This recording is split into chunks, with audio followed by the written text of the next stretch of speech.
what's going on, everybody? For First We Feast, I'm Sean Evans, coming at you from the East Village in New York City. We're headed to Dan and John's Wings, a spot run by a pair of Buffalo natives who decided that they couldn't find buffalo wings good enough for them in New York City, so they opened up their own spot. And we're here for the real, the no-frills wings that Buffalonians have been snacking on for decades.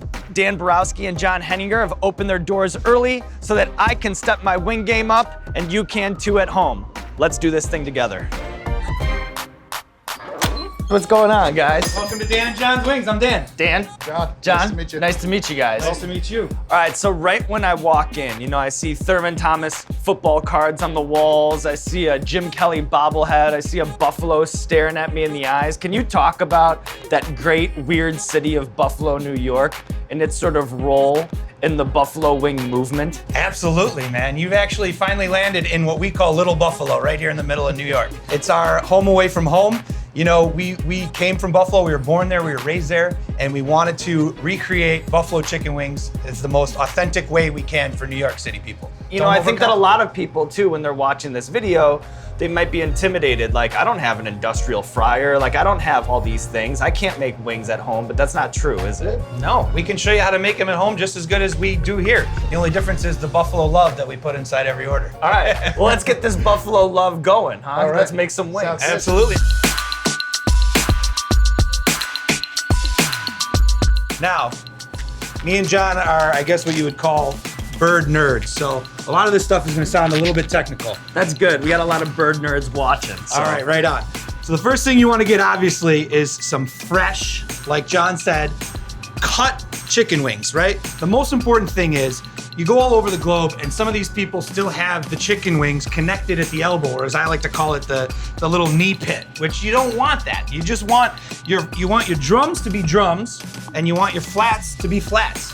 If they look like the letter Z, you're already off on the wrong foot. So the next step is going from bowl to basket to oil.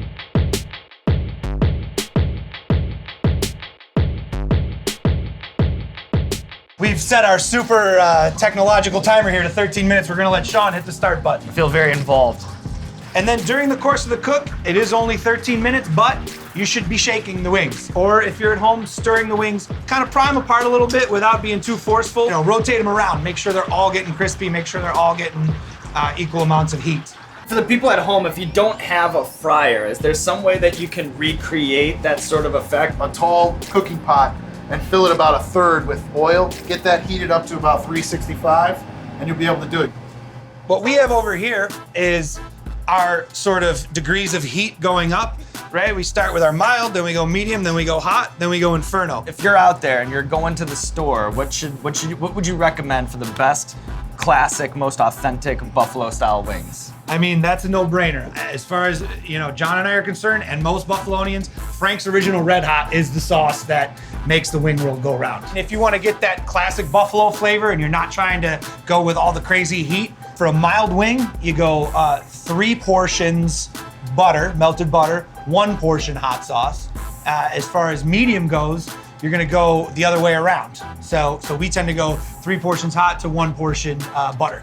And then with hot, you're just going with straight hot, and then you just keep climbing and climbing and climbing. You add those little secret touches of pepper love, but other than that, it's pretty basic. We always tell our workers, don't feel like you need to skimp on stuff like saucing, right? No. Because the most important part is you definitely want every wing to Get that coverage. That's it, man. Equal coverage.